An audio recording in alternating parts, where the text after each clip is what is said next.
The January 12th, 2022 meeting of the local planning agency of the City of Dunedin will now come to order.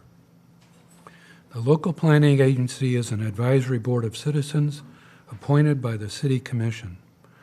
The board is comprised of volunteers who represent the thoughts and concerns of the community. The purpose of tonight's meeting is to make recommendations to the City Commission regarding each item on the agenda. Tonight we'll be conducting public hearings. Therefore, this meeting is open to the public. Anyone in the audience who wishes to give testimony to any of the items on the agenda will need to be sworn in by the Assistant City Clerk. The swearing-in process will occur after tonight's first agenda item, which will be the approval of the minutes from the last LPA meeting. Please be aware that this local planning agency is not a quasi-judicial board and therefore no final decision-making power. It has no final decision-making power. Our procedures, however, are structured in a quasi-judicial manner for the benefit of those who come before it. Tonight's format will be as follows. I will introduce each item on the agenda, after which the city representative will present information about it. Thereafter, the members of the local planning agency will respond to the city representative. Finally, anyone from the public may come forward. Those from the public wishing to give testimony will need to approach the dais, identify themselves, and then utilize the speaker's lectern in order for the comments to be recorded. Upon conclusion of the public hearing, the local planning agency will consider the evidence before it and will vote on the agenda item. That voice vote is the rendition of the order of the board, and there will be no written decision issued by the board. The first item on tonight's agenda is the approval of the minutes from the December 8th, 2021 LPA meeting. Are there any corrections, additions, or deletions to the minutes? Yeah, excuse me. The chair had some amendments, and the city clerk sent that to me late this afternoon, and I didn't have a chance to receive it. Okay. So I don't have amended minutes for you. Okay. Do I hear a motion to accept the minutes as corrected? I'll make that motion. Is there a second? I'll second. Okay. All in favor signify by saying aye. Aye. All opposed signify by the same sign. Okay. The Assistant City Clerk will now swear in all persons wishing to speak or give testimony on any of tonight's agenda items. So if you plan on coming up to the lectern and speaking in the public session of this meeting, you need to stand up and get sworn in. Please raise your right hands. Do you swear the testimony you're about to give in this proceeding is the truth, the whole truth, and nothing but the truth? Yes. Thank you.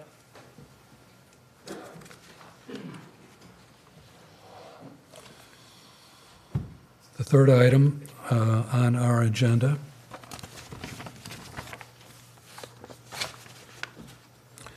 local planning agency's annual election of officers. Staff recommends LPA members to elect the chair and vice chair. Diane, as you can see, is not here this evening. We have an option to postpone if we wish. The January date of setting up an officers for this board is not necessarily a January. The resolution basically says it could be January, February, March, etc. So if we choose to postpone this to the next scheduled meeting, it is up to the board to do that. Otherwise, we can go forward and make some nominations. So what's the pleasure of the board? Go forward. Go forward. Go forward? That's fine. Sure. Okay, it looks like we're ready to go forward and make nominations. So at this time, I'll accept nominations for chairperson of the LPA. I'd like to nominate Dan Massaro for chairman of the local planning agency. Can Dan Massaro say something at this time? Of course. Okay. I kind of like my position as co-chair. Running the meeting requires a little bit extra work involved, and I'm getting a little lazy in my old age. So thank you for the nomination, but I would rather not be the chair. Do I hear another nomination? Nominate Diane Brand. We have a nomination for Diane Brand. Are there any more nominations for chairperson? All in favor signify by saying aye. Aye. And the motion passes unanimously. We now can make a motion to elect a vice chair. I'd like to nominate Dan Massaro for vice chairman of the local planning agency. Are there any other nominations for the vice chair? And I don't have an issue with that one. I was going to comment, since Diane is not present today, we need to make sure she accepts the nomination and position of a chair at the next meeting, so. She has already there's been a conversation with City Joan. clerk called her today, or she called her about being absent and said that if she was nominated, she would be happy to accept. Okay. Okay. All right, all in favor of Dan being vice chair, signify by saying aye. Aye. Aye, and the motion passes. Thank you. The next item on our agenda, Ordinance 2202, approving and authorizing the execution of a development agreement between the City of Dunedin and the Grant Street Partners, Dunedin LLC. Successor in interest to Coastal ICF Construction Services, Inc., Grant Street Partners, LLC, and Kelly Long Choi as trustee of the Kelly Long Choi Revocable Trust for the J Hotel at 491 and 469 Causeway Boulevard. Joe, you're on. Thank you, Mr. Chairman. Mr. Vice Chairman, I should say. Good evening. I'm Joseph DePasqua, the Assistant Director of Community Development on behalf of the Community Development Department, and thank you. So what you have in front of you this evening is an ordinance 22-02, along with a negotiated development agreement for the J Hotel project. Before I go into the details of the staffing, I'd just like to take a moment to maybe refresh you and talk to you a little bit about the background, how we got here today. So you may recall it was some time ago where the applicant in this case has been the applicant all along. It hasn't been different developers, where there was a request to do a development agreement for a hotel on the property that is just the 491 property, or the one that is mostly known as the car wash property. And that was moving through the system and was getting affirmative action from the boards.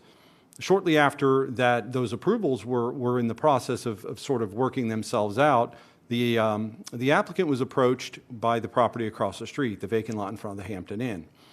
And you may recall that sometime later you saw a request to sort of flip the hotel across the street. Probably the best way to describe it. It was going to be a little bigger hotel, and it would be directly in front of the Hampton Inn. And that process came through this board under a separate ordinance and a draft development agreement. And ultimately, when it went to the City Commission did not authorize the city manager to negotiate that development agreement. The sense was we needed to move it back across the street to the site it is today and try to include the vacant parcel to the direct west of it. So basically a grass lot. So that's sort of what led us up to today. It's the same developer. It's essentially the same site, expanded, if you will. and no longer is it contemplated to be done on the north side of Causeway Boulevard. So with that, I'll walk you through my staff report and talk to you a little bit about the framework of the development agreement, a little bit about the project, and certainly we'll answer any questions the LPA may have. So again, the project name is the J Hotel. The property owner's Grant Street Partners LLC. Actually, one of the properties has been sold. Mr. Anderson has closed on it, so there is the Grant Street Partners Dunedin LLC is the property owner of the vacant lot 469. The developer is Coastal ICF Construction Services. Mr. Anderson, Doug Anderson, and is the representative of the developer and the property owner. And then Charlie Wilson is also with the Toronto Blue Jays is with us this evening as well. Property location, again, 491 and 469 Causeway Boulevard. Property sizes. So let me just start by making sure everybody's aware of where the property is. So this is an aerial vicinity map, and I've taken the liberty of putting some of the locations of some of the uses on the property. So you can see the 491 is that property that has the car wash on it. The vacant parcel to the west is the 469 Causeway Boulevard. Just to the west of that, you can see there's a surface parking lot for the Marker 1 Marina, so it's sort of an overflow and auxiliary parking. To the east of the car wash is the Frenchie's Stone Crab with their parking behind it, and the Harbor Point condos directly to the south. Which you're completely blocking by extending that. So, I'm sorry. I think we'll have an opportunity for public comment at some point. So the Harbor Point condos is directly to the south. Across the street, across Causeway Boulevard, you see the vacant parcel, the one I just spoke about, where the project was not approved to move forward there. And then the Hampton Inn directly to the north of that. You'll see to the west of Hampton Inn, across Michael Place, is the Frenchie's Outpost with their auxiliary parking. And then, of course, to the east, to the west and to the north is that large Causeway Plaza. Just want to make sure. And then I've also identified the Walgreens there which would be at the corner of Causeway and Bayshore Boulevard, or alternate 19. So that's just to orient you where the property is. I've also provided a boundary survey in your backup. So this is the two parcels that we are talking about for this development. 469 Causeway is approximately 0.41 acres, and then the 491 Causeway Boulevard is approximately 0.85 acres for a total of 1.26 acres combined.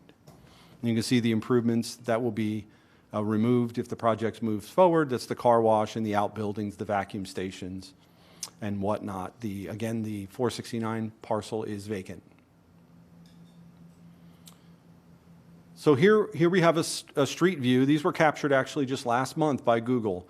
So here's the car wash property. Again, you can see the building where it's a self-service type of car wash scenario. You see the vacuum stations to the right, and then there's a detail center building in the background behind the main building. So that's how the property sits today. And then moving just to the west, this is the 469 Causeway Boulevard property. Again, a vacant land, basically just grass with a few trees on it. No curb cuts, no existing or previous uses on this site. From a future land use perspective,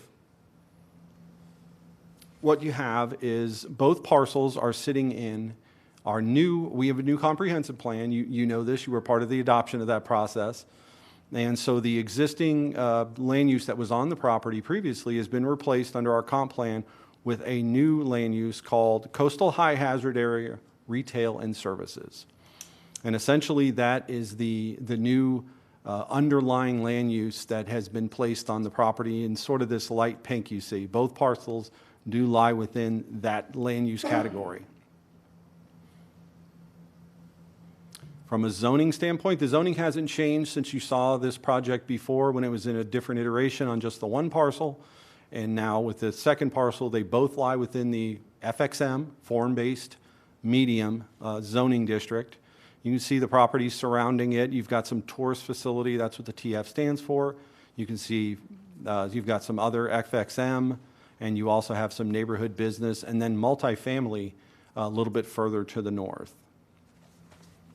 And you actually have some general business off of Paula Drive as well. So the project overview.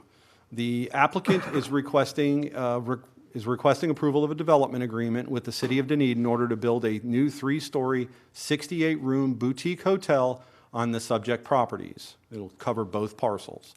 The new hotel will consist of 2 floors of guest rooms over ground floor parking, plus the usual amenities you'd find in a hotel, such as meeting space, dining area, staff offices, and laundry, along with a ground floor swimming pool for guests. Primary use of the new boutique hotel will be by the Toronto Blue Jays. So this is the same scenario that was contemplated before, where the primary use will be the Toronto Blue Jays baseball organization during spring training and during the regular season for the duration of the license agreement with the city. And only a small number of the rooms will be available to the general public, like a typical hotel operation. From a public notice standpoint, per our land development code requirements, a letter of notice was mailed to the abutting property owners within 500 feet of the subject property. That occurred at least 14 days prior to today's hearing. An announcement was published in the Tampa Bay Times as required, and an informational sign was posted on the subject property. So there was proper notification of this action this evening. All 3 actions, all 3 hearings are posted on and noticed. So anyone who is notified is told of it this evening, and then first and second reading of the ordinance. So moving into what is allowed and how they got to their number of hotel rooms. So as you know, our land use is what drives density. And in this case, that new land use I talked about is CHHA RNS, Coastal High Hazard Area, Retail and Services. That's the land use plan category. Under our new comp plan, comprehensive plan, we always abbreviate it, but it's a comprehensive plan. We actually look to our corresponding countywide land use classification for the allowable temporary lodging. Using the previous code, we had a section of our code that talked about how you get to temporary lodging.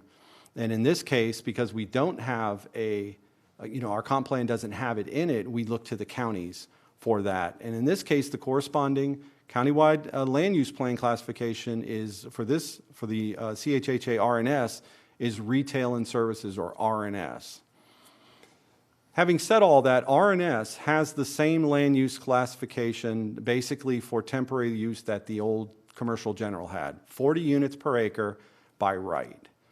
So that's the base land use density that would be allowed for temporary lodging.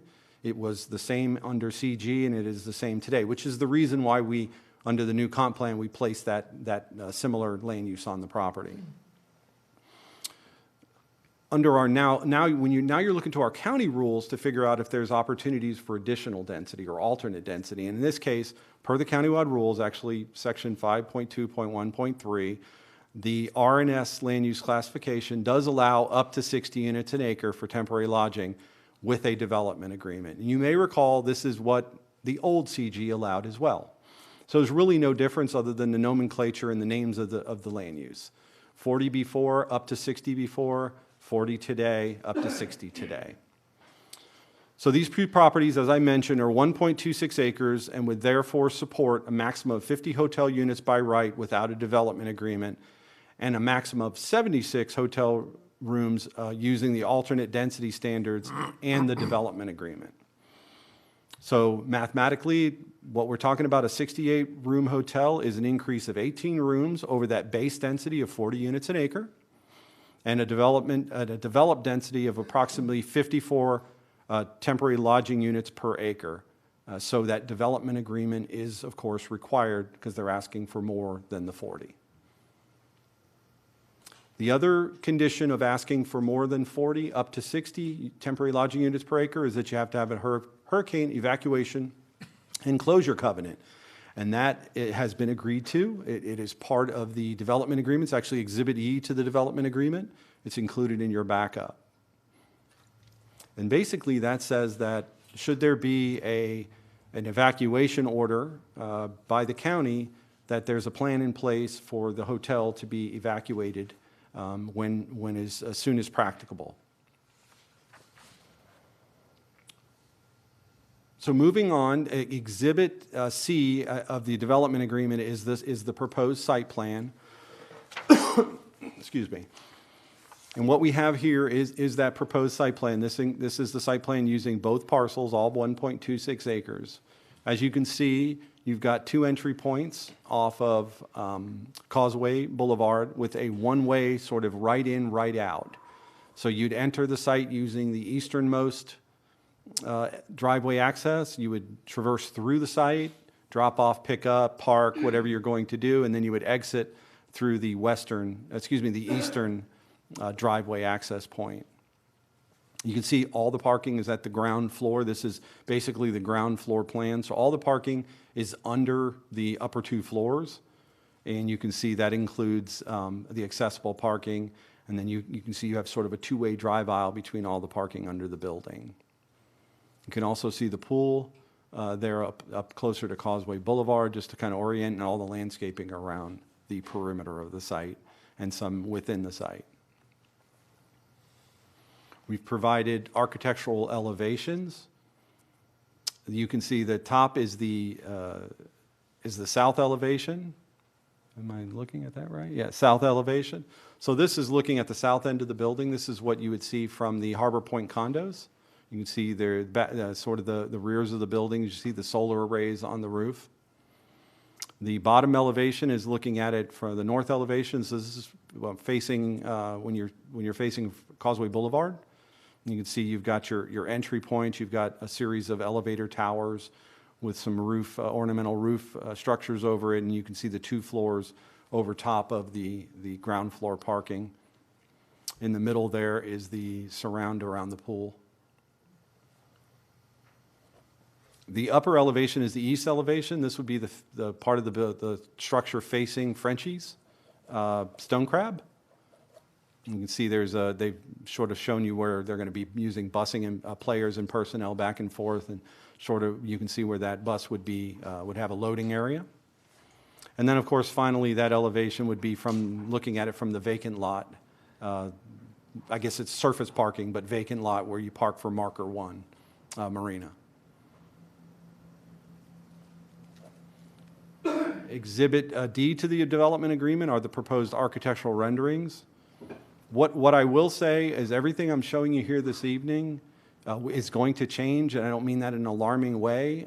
The applicant has gone through the Architectural Review Committee. They've opined as to some things they'd like to see differently that will happen during the design review step you'll see in the future. So some of the things you're seeing are actually going to be changed a little bit as it moves into design review. And certainly as this moves through the city commission, these plans, these exhibits may be updated accordingly. So you may recall this project's under somewhat of a timeline. So they were able to get to the architectural review and get some feedback, and they've already adapted their design according to those comments. So, but by and large, the building is going to follow the same architectural style. I think it'll just, for lack of a better term, sort of bump up the design a bit. But here's an aerial view from, a perspective from Causeway Boulevard. You can see, the bus entering the site. It'll traverse through the 2 buildings and exit out. You can see the pool and the way the configuration of the buildings are going to be proposed. The upper elevation here is the same elevation, slightly, sort of looking to the in a different perspective. And again, you can see the bus entering the site. You can see the 2 floors above the parking on the ground floor. And then that final elevation is just from a different angle, again, showing you the Causeway Boulevard facade of the structure.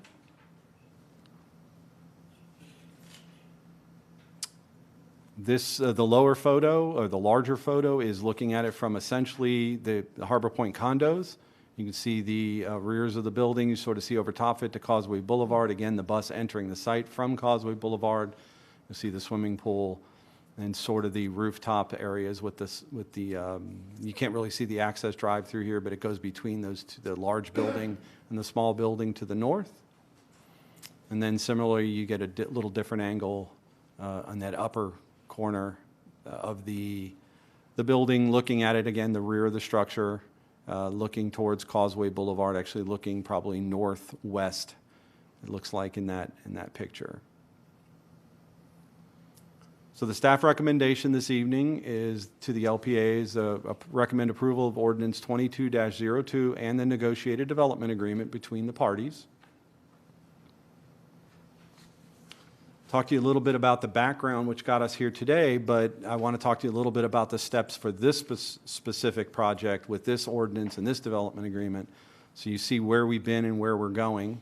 I know you're familiar with this process, but we'll go through it.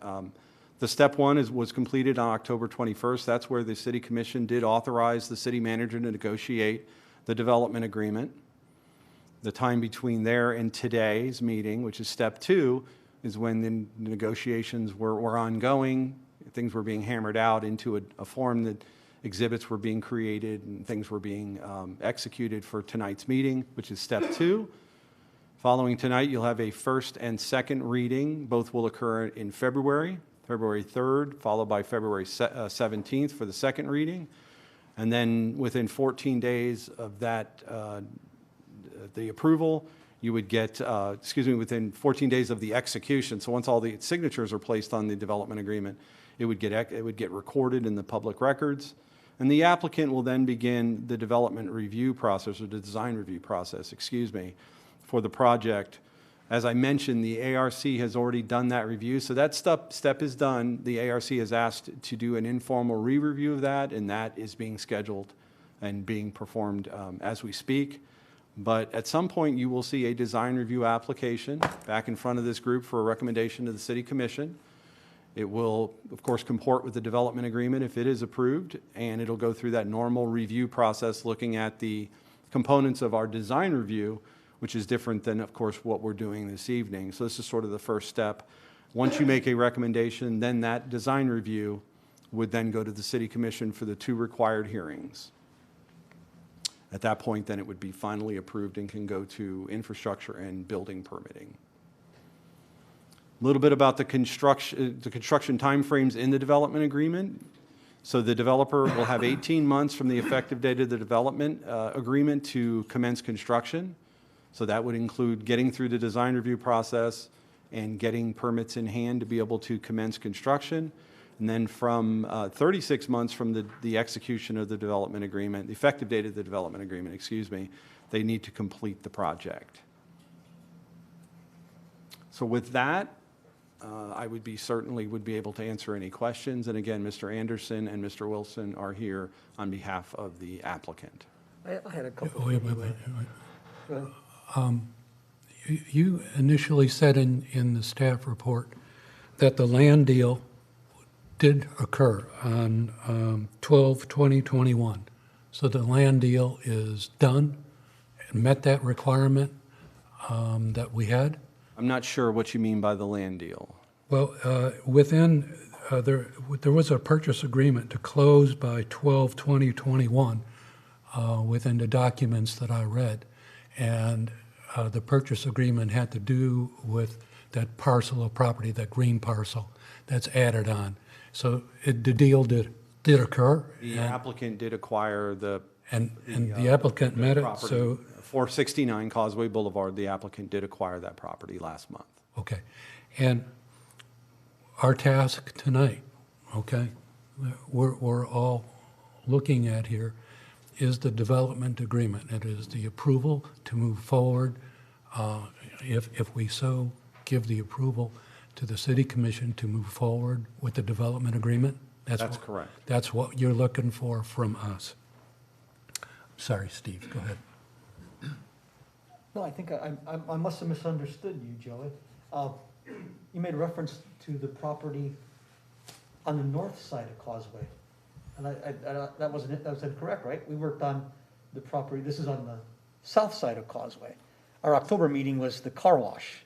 Yeah, so maybe I wasn't clear. Originally the project in its first iteration was just the 491 Causeway Boulevard. It was going to be a 51-room hotel on that Right. property alone. And this board did see that. Shortly after that approval occurred at the City Commission, working with the property owner at the Hampton Inn, they decided to move across the street and sort of they had approval to kind of move forward with negotiations of a development agreement for 491, but because of the interest in the other side of the street, they went down that path, spent a number of months deciding if they should do the project across the street. Ultimately, that did not get authorization from the city commission to negotiate a development agreement, so they came back to this site with the 469 included. So this group may have only seen the one piece, That's what the. because the commission did not authorize the city manager to negotiate a development agreement, which would have then triggered a review by this board of that development agreement, same as what we're doing tonight. That never occurred because the city commission did not grant that authorization. I didn't know that was out there either. Yeah, so. and then that CHHA, that coastal high hazard, I guess I gotta say, that's the first time I recall seeing that up here.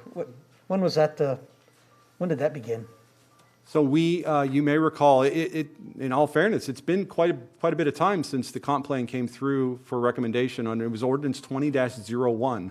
So it was about 2 years ago, but it went through its process, went to first reading, and then it has to get transmitted to all the agencies, and it came back to the city commission in November on second and final reading, and it went into effect just last month. So our new land uses, which are available on our base data maps, our base maps and everything, are in effect as of about a month. A month, okay. The process was, in all fairness, the process was about 2 years to get your comp plan updated. That's good, thank you. So Joe, you were talking about the development agreement as far as once it's executed, they have 18 months to react as far as starting construction, correct? But then 36 months from the development agreement to complete the project? Correct. From the So, effective date. so if they of the took the agreement. full 18 months, they would only have another 18 months to complete it. That's correct. Wow. The only question I had was, so this agreement is for a period of 20 years, and it can be extended. Not that I'm saying this would ever happen, but if it was not extended, what happens? I'm going to look to the city attorney. What I can tell you is what we typically do from a staff perspective before I turn it over to the city attorney is we do annual reviews on these, on development agreements, just part of what we have to do, as you probably know when you read the document. And so anything that gets close to being near its end date, which I realize is 20 years from now, but yeah, we typically look at it. We would never let something get to the point where we realize it expired next month. So my assumption would be we'd be revisiting it before it expires from a practical operational standpoint. Right, from the probably a city year staff. or so, or two We before. may revisit it multiple times during that 20-year term, depending on the needs of both parties. So, So but from a again, legal if it wasn't standpoint. extended, what happens? It depends. So we would need, I wasn't included in the draft of the development agreement, so I'm not sure what the terms are. I don't know if there is a provision for what happens, how to extend it, but there is no easy answer. We would need to review the Florida statutes, what they say towards how the development agreement would be extended. And from a practical standpoint, we'll definitely need to revisit it 1 year before it expires and renegotiate it. But I can't give you a Understood. definitive answer right Understand. now. That's all I have. Okay. Anyone else? Adam?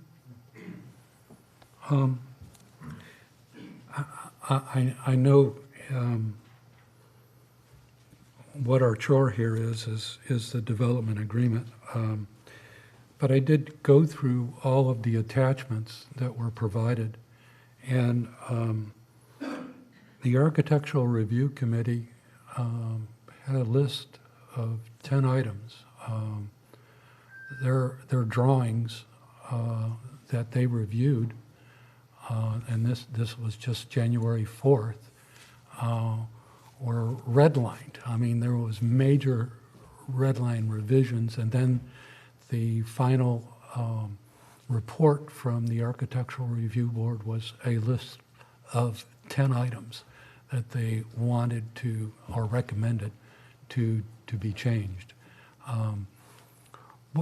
Will the Architectural Review Board have the ability to see this project again in the plan, in our next stage when it comes before us? Will they see it prior to it coming back to us? So from a, let me just be clear on a procedural standpoint. Their review on January 4th was considered the formal review for the purpose of the design review. And as a condition of not only you're right, not only the conditions of approval that they placed on it, they asked for a cursory re-review, which will happen before it comes back to this group. The design review would ever go forward to the LPA at a future date. So that's happening as we speak. I believe that the applicant resubmitted within a few days. His architect turned around the drawings, and those have been resubmitted to ARC. So the goal would be to have something approved by them prior to the design review application coming back in front of this body. So they see it one more time before we see it? at all? They absolutely have to approve the design before it can move And forward. since I brought that issue up, I am familiar with that kind of red line work on architectural plans. And of course, I got a red pen, so I can deal with that. I just want to say, I think they did a great job in their review and making their recommendations, and I was impressed with the thoroughness of what they did in that review of those plans. So my hat's off to that Architectural Review Board. They did a great job. I agree. Okay, any other questions? At this time, would the owner applicant like to come up and make a presentation?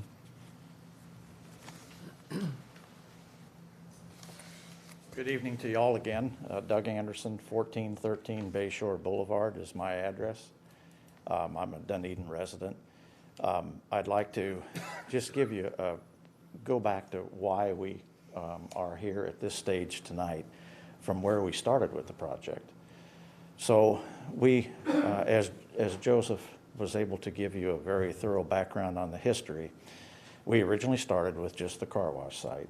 And the zoning was appropriate for that, but the density would only allow 51 units. So we moved ahead with that, and that was our plan.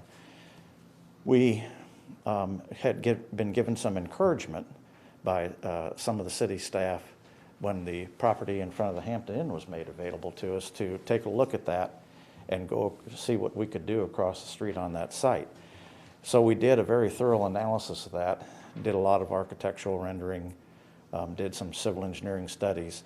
When we came back to the city commission to have them authorize the city manager to negotiate that development agreement, the Hampton Inn owner had agreed to place a restaurant on that site. And the city commission was very familiar with that commitment that he made to them. And so they were not going to let him change that commitment. So that's why we ended up going back across the street to the car wash. And we started with that site. Then we came to you with a development agreement that we were going to try and negotiate, but it was two parts. It was the part of 491 Causeway Boulevard and then the part of 469 Causeway Boulevard, because at that time we had not acquired that piece yet. We were approved by this entity for that development agreement to go forward, but it made more sense, and I think that some of the comments from this particular board were, let's do it once, and let's get both pieces of property together, let everyone see what it would look like on both. And so that's what we did. And we closed on that 0.4 acres just before Christmas. So we now own both pieces. When we started the negotiation on the development agreement, you know, as Joseph told you, we were allowed by code or by approval, by application, we were allowed 76 rooms. When we went through the development agreement with the city manager and with the staff, I won't bore you with all the details, but a settlement was agreed to of 68 rooms, which was kind of in the middle of what we wanted and what the Blue Jays needed versus what the city thought was appropriate. So that's why we ended up there. There were a couple other things in that development agreement. We're going to fund a crosswalk between our hotel and the Frenchie's restaurant. Even though there's one right down the street, the Frenchie's always has a parking issue there, and some of their employees are now going to park behind the Stone Crab, the Frenchie's restaurant there, so this will be a safety issue from them. But it's also a great safety issue from our standpoint because the players that are going to be staying there several nights a week will be eating on the local economy, and there's really nothing on our side, so they'll probably be going across the street. And then we had we were invited to meet with the Homeowners Association of the Harbor Point condos behind us last year, and they asked if we would stipulate helping them repair and replace the fence that goes between their property and ours, and we said we would. That fence is in pretty bad shape. So we got that done. The city attorney was incredibly helpful in the development agreement writing. She worked very well with our attorney to get it written exactly the way the city wanted it written. And then we went into the design phase of designing what we're going to place there. So there was some input from the city commission that night when they gave the city manager the authority to negotiate this on really what they wanted to see that look like. And that sidewalk, the setback on that Causeway Boulevard it stipulates between 2 feet and 17 feet. And the first design was pretty close to that sidewalk. And there were certain members of the commission that said, you know, that's a spur sidewalk for the trail. So they want us to go further back and figure out how to make this work further back. So we were able to move the building considerably back. I think we're in the 12 to 14 foot range right now. And then we took the pool amenity from the very back and brought it to the front, and then took down the massing on the causeway and moved that other side of the building back and put a little bit of a massing on that new piece that we acquired. And then the city commission also wanted us to break up the back side of that building. And if you remember when we came the first time with what we had, the 51 units, there were covered porches on the back of each of those rooms. We eliminated those to try and create more of a privacy issue with the Harbor Point condos behind us. So we eliminated all that and just went to normal windows like you would see. So we fulfilled those requirements that the city commission told us they felt were important in our design. And we did go to architecture review. Their comments were always good because, as you know, an extra set of eyes on something, you know, you can look at it for a long time, and having trained, qualified people look at it always helps. So they didn't have any comments at all on the layout. What they gave us specific comments on were some of the roof areas over balconies and a couple of towers that really weren't necessary, and then trying to bring all the other towers in compliance. We did that, and I'm sorry that you don't see those tonight. We had those turned around quite quickly, and we got them back to the city, and we're still refining it. But it's very, very close. So that kind of brings you up to speed with where we were in the process, why we even went across the street in the first place, and then what brought us back to this side. And you know, the hotel will be primarily in use by the Toronto Blue Jays for all of their players. And Charlie will speak after I finish, and I know that you all probably have heard this before, but they have players here all year long. And it's not just in the springtime. They actually, with their player development center, it's a highly utilized area. So this is the last part of their puzzle to make that $140 million player development center the complete package that they want it to be. So they are bused there. We have very few cars, even though we meet all the code required by the city for parking underneath. That area will be open most of the time because they bus their players back and forth. And that pretty much is the things I wanted to address with you and let you know how we got to where we got to and why we purchased that other piece. The 0.4 acres to the west was strongly suggested by the city commission that we try and purchase that piece, and so we were able to do that. I know that when we saw that project the first time, that was probably my biggest concern with the project was the fact that there was the possibility of that land purchase occurring, and then, of course, there was the possibility that it may not occur.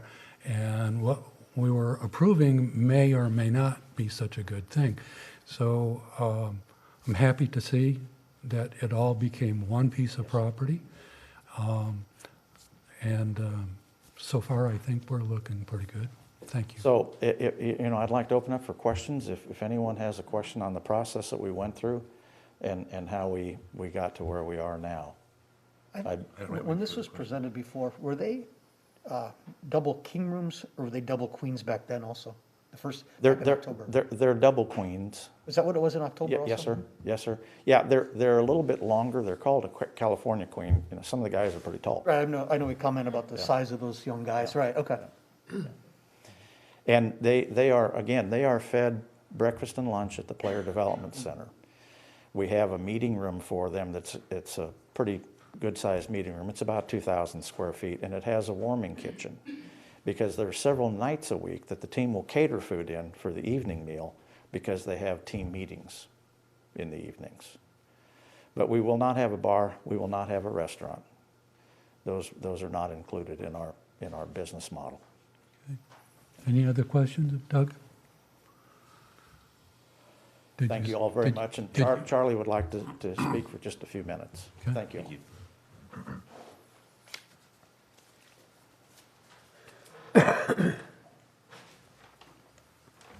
Hi, everybody. Good to see you. Thank you for having us tonight. I'll take off maybe one mask. Maybe that's a little bit State your clearer. name for the record, please. Oh, sorry, Charlie Wilson, Toronto Blue Jays. And I do live in Toronto, but I have a home here on the Dunedin Causeway. I live at 300 Woodette Drive, and I'm here 100 days a year. So I know that I was fortunate enough to speak to this group in September, and I don't want to be too long-winded, but just to reiterate how important this is for the Blue Jays. We've made a huge investment, along with our partners, you all, the city of Dunedin, and of course the county and the state, to build a world-class training facility here in Dunedin. It's the best of its kind, and the final piece in the puzzle is the hotel, or should we call it dormitory of sorts. And we all know the importance of rest and recovery for athletes and their performance. And essentially, this is what this is all about. We want to have a first-class dormitory for the players so they can rest, they can recuperate, so they can plan for the next day. I think we talked in the fall about the makeup of the rooms and some of the amenities we're going to have at the facility. So that's of paramount importance to us. We're really excited. And the other piece, of course, is the obvious. The Blue Jays are Dunedin, and we're your partners. We're going to be your partners forever. We want to invest our money here in Dunedin. We want to be paying bed tax to Dunedin. We want to be supporting the local economy, the stores, the shops, the restaurants. We want to be a part of Dunedin. We don't want to be staying somewhere else where we have to be bussed in every day. This is our home, and we love it, and we're going to stay. So a couple of other minor points. I think I want to reiterate, this is not a vacation destination for the players. I know I've had some questions from people over the years, but this is a really competitive industry. The players are here for their work. They're here to train. They're here to play baseball every day, and they're here to compete and hopefully make the major league team with a chance to make a lot of money and support their families and play at the highest level of professional baseball. So I think they're going to take it very seriously, and I think they're going to be really good residents, good partners for the Causeway. As Doug mentioned, the players will travel by bus in the morning to the player development facility at approximately 7 a.m., and they'll come back somewhere between 4 and 5 in the afternoon. So we're not going to be contributing to the traffic or the congestion on the Causeway.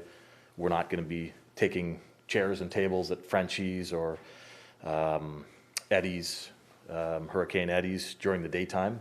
We recognize that there's a lot of tourists and vacationers that are coming to town, and we want them to utilize those spots. And so we're going to be doing our thing in the daytime, and we're going to come home in the evening and generally rest and recuperate. There will be team meetings. There'll be English classes for Spanish-speaking players.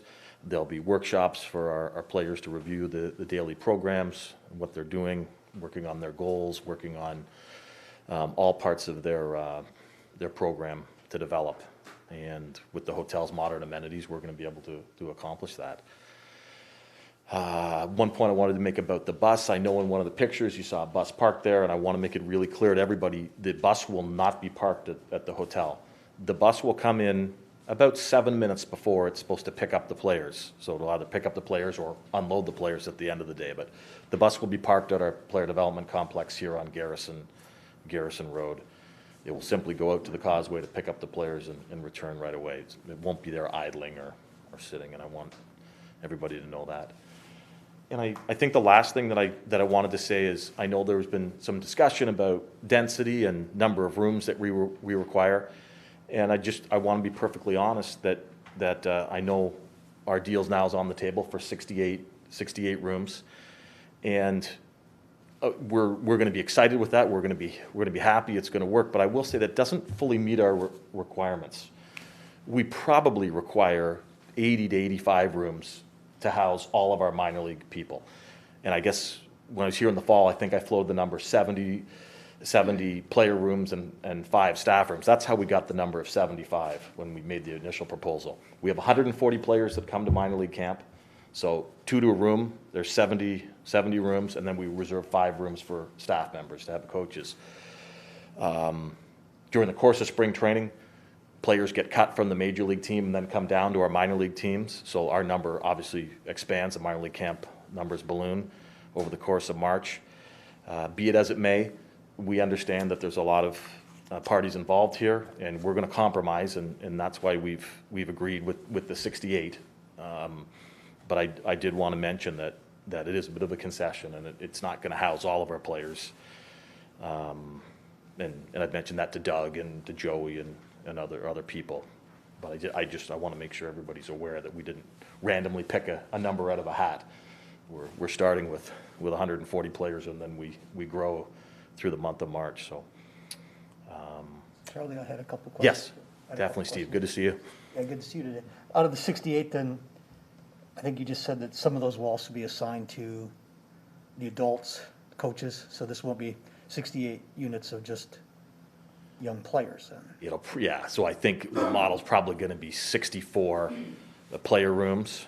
Multiply that by 2, what's that, 128? And then there'll be 4 rooms for coaches, or 3 coaches and me, haven't decided. I think, did you say that in this facility, there would be as far as the eating, a warming station? Or will there be actually cooking on that premise? Yeah, great question.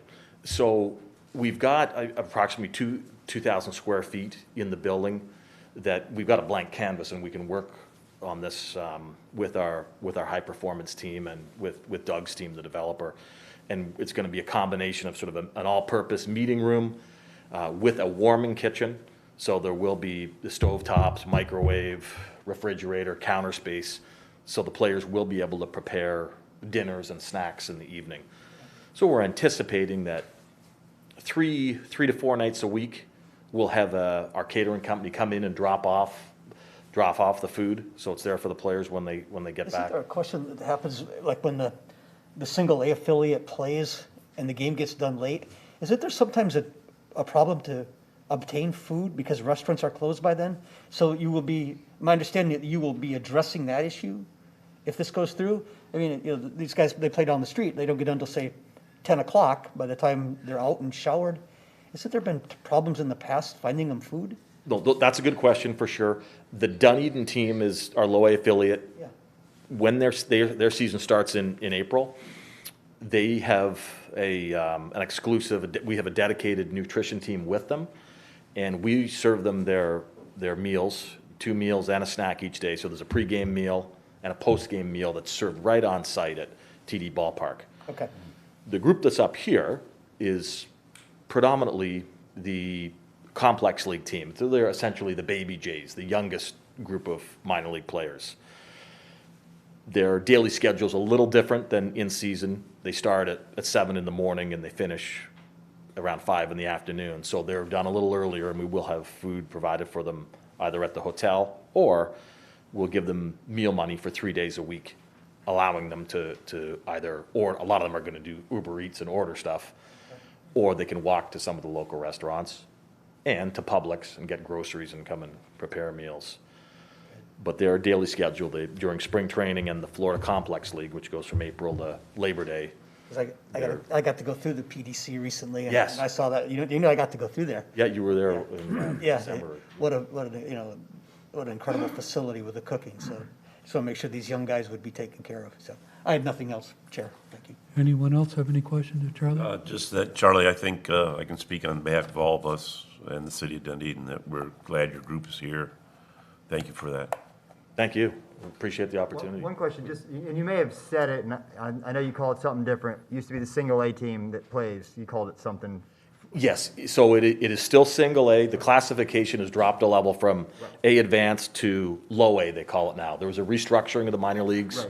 prior to 2021. During their season, will they be living here too? Or- Yes, there will be a group of them That will- okay. at this hotel as well, yes. Okay. But you have to consider, not to get too long-winded, but half the time they play on the road and half the Yes, time they're no, here. no, in no, I Dunedin. understand. I just was So- wondering if that was available to them as well, because obviously they do not make a lot of money, and having a facility like this is a huge deal.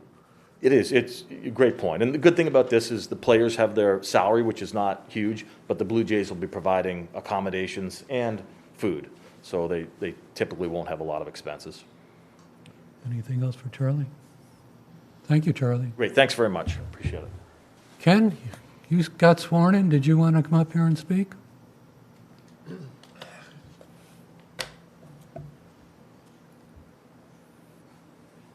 Thank you, Mr. Chairman. Actually, I'm not with the Blue Jays anymore. I'm State your name for our record. Ken Carson, 1575 Court, Dunedin. I retired from the Blue Jays after almost 40 years.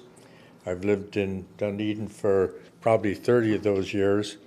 And I'll tell you, you guys should be, the city, the county, the state, should be so proud of the facilities that they've been built here for the Blue Jays. I remember starting back in 1977, we had a building over here on Douglas Avenue that I think we could put 20 players in there if we squeezed them in.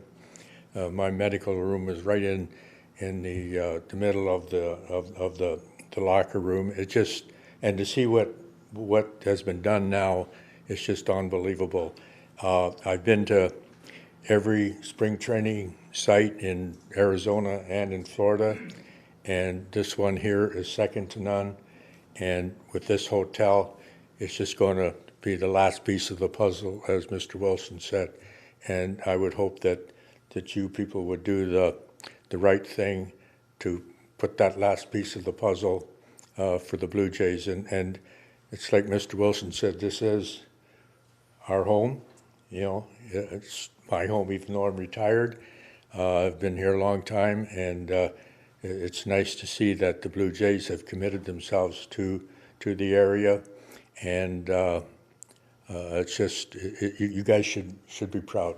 Everybody here should be proud of what you have here with the Blue Jays, and I know the Blue Jays are very, very happy with what they've got. So I trust you'll do the right thing. Thank you. Thank you, Ken. At this time, I'll open up this item on the agenda to the public. Is there anyone from the public that's been sworn in that would like to come forward, please? If you haven't been sworn in, let us know and we'll swear you in.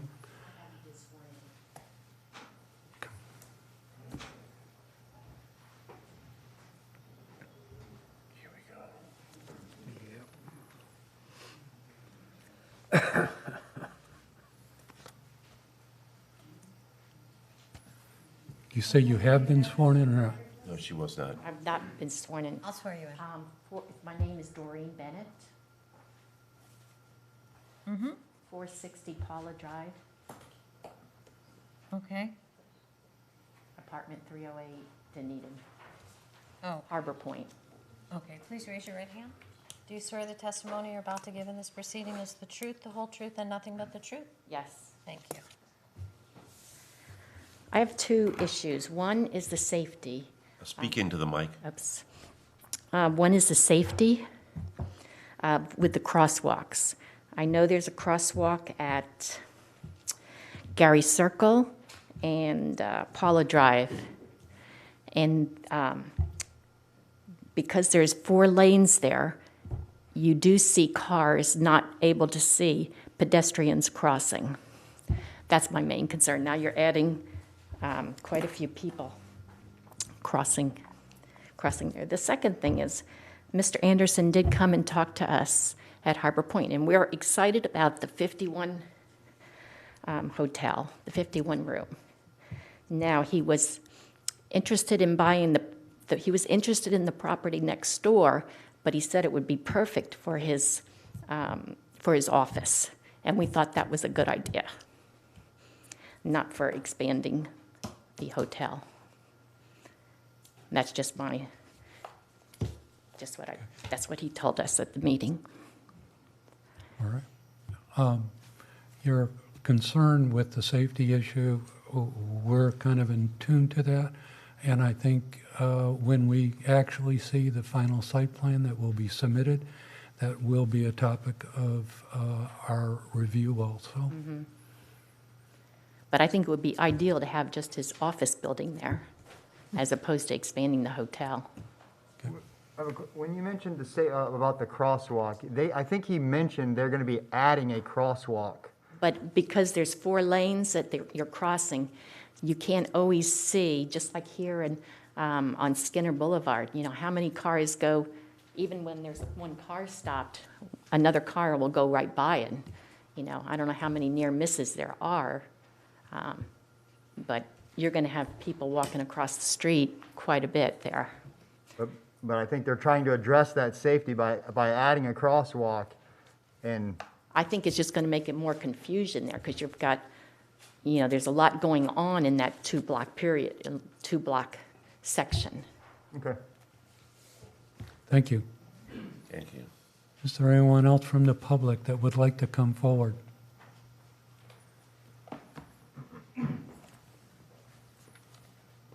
Was he sworn in? Was he sworn in? No, he was not. No. All right, can I have your name and address, please? Ernest Stein, 460 South Polar Drive, Harbor Point. Yes, sir. Okay, will you raise your right hand, please? Do you swear the testimony you're about to give in this proceeding is the truth, the whole truth, and nothing but the truth? I do, yes. Thank you. When was it approved from 51 units to 68? Joey?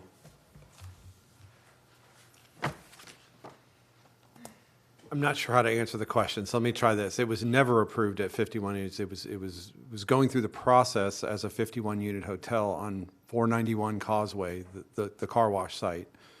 And they have now acquired the property next door and are using that site to make a 68-room hotel. So 68 rooms is not approved?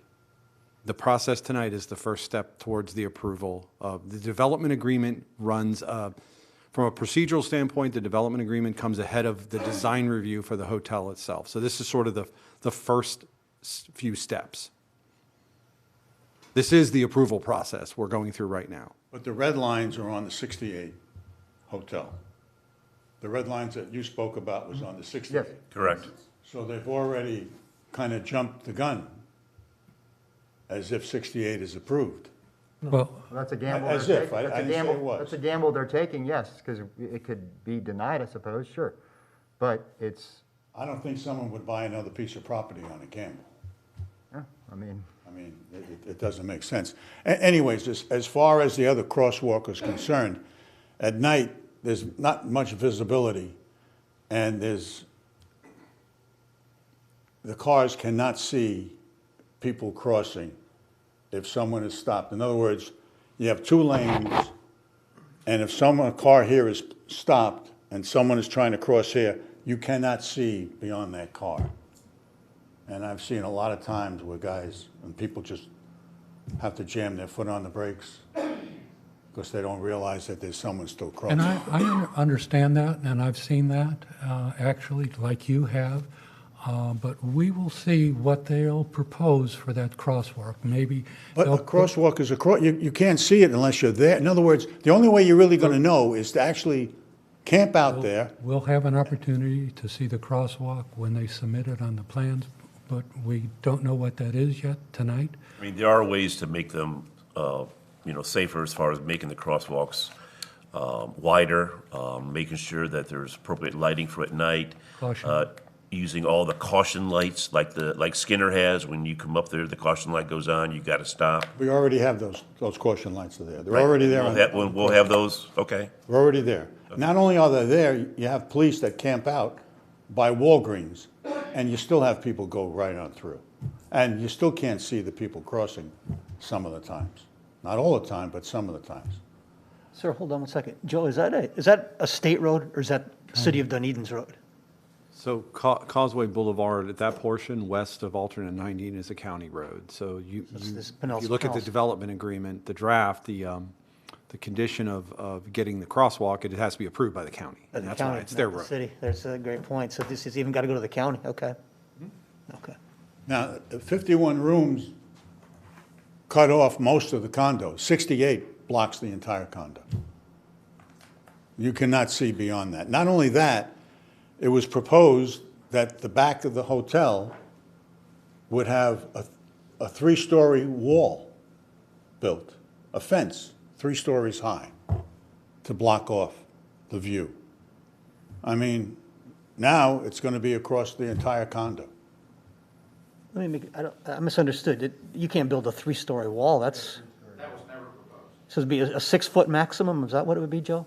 I believe 8 foot would be 8? the maximum in a commercial. Is that what's there now, and we're fixing it for them, an 8-foot? Maybe I misunderstood, but you said the wall was gonna block off the back of the hotel. No. So maybe I misunderstood you. Yeah, what we told the Harbor Point, the fence is in ill repair. And so what we stipulated to the residents of the Harbor Point Homeowners Association is that we would pay to have that fence removed and have a new fence put in where the existing fence is. The only other thing I'd say about the crosswalk is I'm a biker. I ride bicycles, so I understand exactly what this gentleman is saying, and it's very difficult. So do we. Every time I come through, when I come down to Skinner, when I'm riding the trail, I'm very, very careful because one car may stop and another car may not stop because not everybody's paying attention. So the crosswalk that we agreed to in the development agreement would have the same yellow flashing lights that it does on Skinner. And similar to the ones that they just installed where marker 8 would cross into their parking lot on Bayshore Boulevard. It's not gonna be a fail-safe. You still have to depend on drivers paying attention to what's going on. However, it's the state of the art that we have today, and we're going to go to whatever is possible to try and mitigate that, to keep it safe for these players. Understand. Thank you. And it does need county approval. Yes, it does. Also, everything that the players will need if the food is not provided for them is across the street. Everything. All the restaurants, all the fast food, everything they're going to have to cross the street to get to it and then come back. And of course, it's going to be nighttime. It's not going to be the safest, especially, if people drink, they don't pay attention the way they should. So we do not want to see it blocked. We do not want to see that you don't build a hotel, but we would like a view of something rather than the back of a building. As was said, he'd like to use the other property for his office, but I'm sure that office wouldn't be 3 stories high.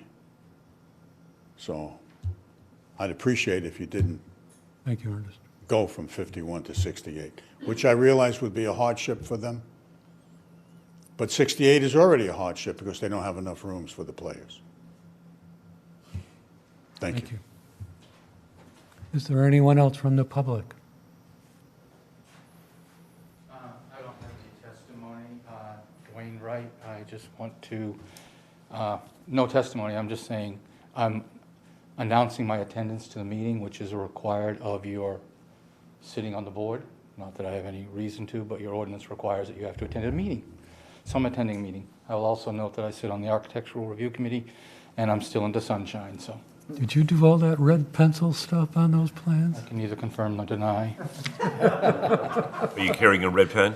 Yes.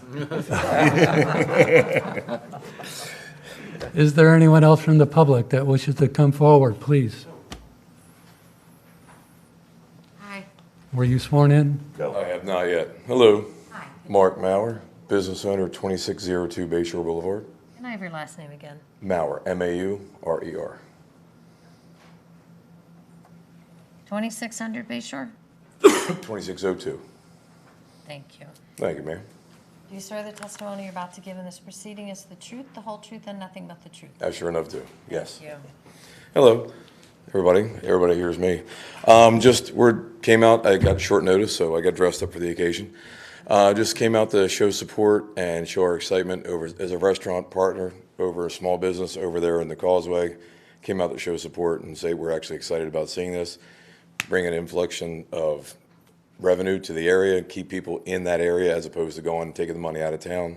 We just wanted to come out and show support and say we're excited about it, and whatever we could do, we're actually game to help out if we could. Thank you very much. Appreciate it. Last call. Anyone else out there wishing to speak? I close this portion of the public hearing. Members of the board. You know, I thought about this today, and I've read it many times, and I think I guess I kept coming back, and it's interesting that, was your first name Mark that just spoke? Yes. Mr. Maurer, yeah. I think there's really 4 key components of people that are going to have a benefit, and one of them isn't necessarily the Blue Jays. Number 1, I think, would be the Causeway merchants, the Causeway restaurants, the Causeway businesses, because you're going to put a lot of young people, primarily young men, and I heard tonight that there might even be stipends involved for their, their meals. This project will involve a lot of labor and a lot of materials, and I would really hope that if this goes through, Mr. Anderson, you would really look to some local employment, local vendors, local suppliers. I had the opportunity, I've had a front row seat with the Jays for a number of years now. I chair the Stadium Advisory Committee, so I've been to Toronto to meetings, I've been to the Board of County Commission, several meetings in here, the library, the Hale Center, and I sat on the Architectural Selection Committee, the Contractor Selection Committee, and that was one of the things we kept hammering. You know, we're a small town, you're a big operation, and we want to see things done right. Another winner in this would be the city of Dunedin. This property goes on the tax roll. Look at the amount of revenue for the city. The general funding, the schools, the sheriff's office. I mean, you can just keep going on and the tourism. One other thing that we forget is that national exposure to Major League Baseball by having the Toronto Blue Jays. I believe it's 30 to 35 million, I'm sure Ken or Charlie can correct me, residents in that whole country have one team. I know they're looking to get part of another one, but right now, we are the host of that whole country. And that tourism, I don't think we can put a price tag on. Something that's really ironic, the lion's share of funding for that player development complex and 373 Douglas came from something called tourist development tax. I think it's so ironic the Toronto Blue Jays are now paying back into the tourist development tax after there was so much pushback that they were taking away from it to fund that. And I think that kind of came full circle. A tourist development tax is a $75 to $80 million bank that the Pinellas County gets. Simply, sometimes it's referred to as heads in the beds, and this is going to put more heads in the beds. One thing I didn't really care for was I heard the term dorm. And in my opinion, there's a big difference between a dorm and a hotel. So I hope that that's clarified, because a dorm, I picture private facilities on a campus, whereas this is going to be subject to property taxes, sales taxes, tourist development tax. And of course, the last would just be the state of, it's a win for the state. We got more people coming down. Hopefully someday we won't walk by groups of people and hear them talking about COVID. Someday maybe that won't exist. you know, all the hours that we spent putting that together for the Jays, we talked about labor shortages. We talked about supply shortages. One thing we never talked about, we talked about hurricanes wiping it out. We never talked about a worldwide pandemic. So when that's gone, that's going to bring those people back. And they're going to come to see these young players. These young players, I attend the majority of spring training, and I'm not a big show up at the single A, I admit, but you know, you hear these Canadian people, these Blue Jays fans, they call the players by names. They talk about their kids. They point out who their kids are. And, you know, to continue that relationship, it's priceless. And I realize that there's blowback. I knew this would come up about the traffic. I've sat here for many years, and, you know, we've had people come before us and say that Honeymoon Island was backed up to CR1. And I know you guys live out there say, I'm sure you can tell me it's a lot worse. But that's kind of the part of it right now that, and we know, I mean, the Jays have, I'm assuming some of these players don't even have driver's license because some of them are young kids and they're not from, you know, the United States. So I personally appreciate everything that Blue Jays organization has done for this city, for this county, and I 100% support the Toronto Blue Jays and this hotel. Mr. Chair. Thank you. Joe, maybe this will stimulate the owner of Hampton Inn to get his restaurant in so they have another place to eat. Seriously? No comment. James?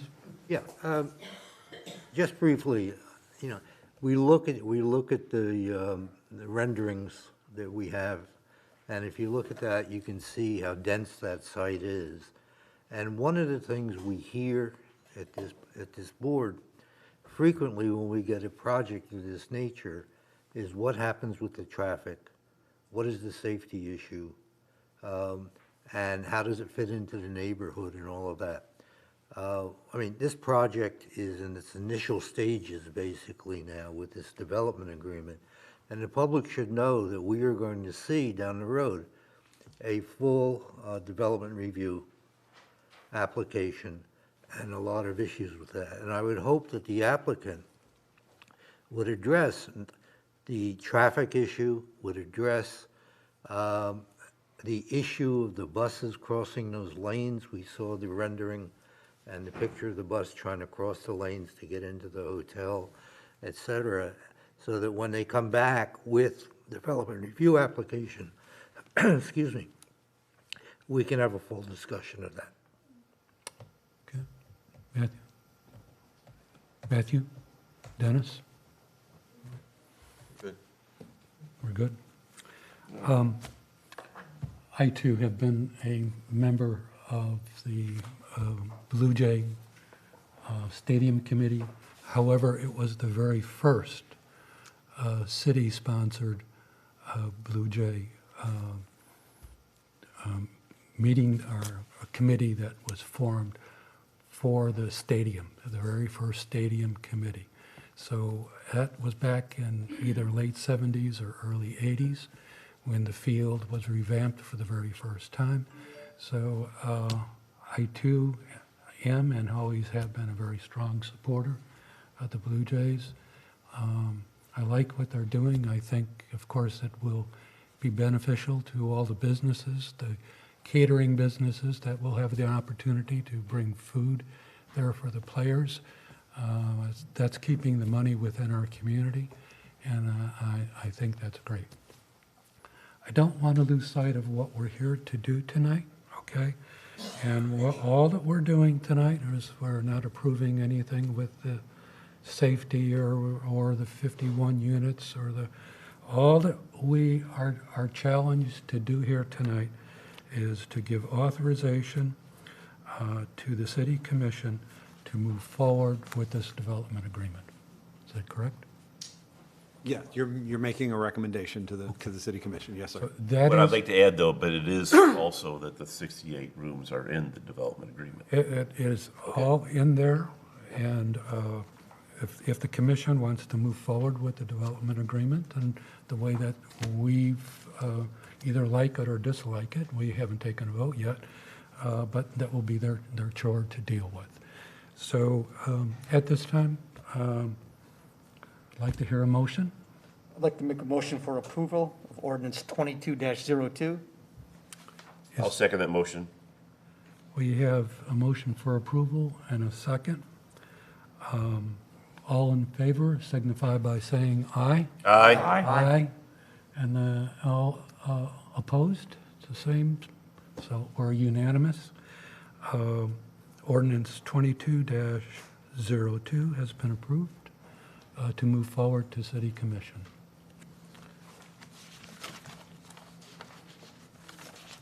Okay.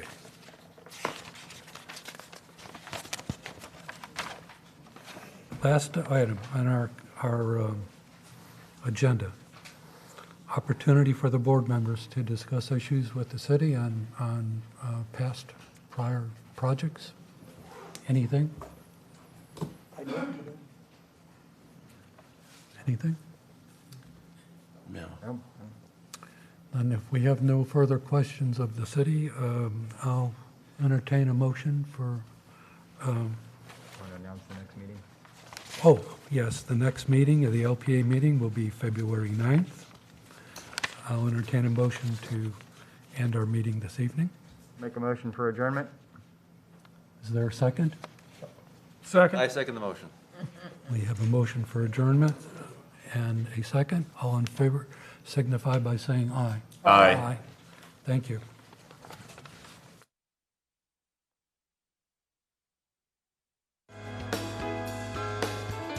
Thank you for watching this City of Dunedin government meeting.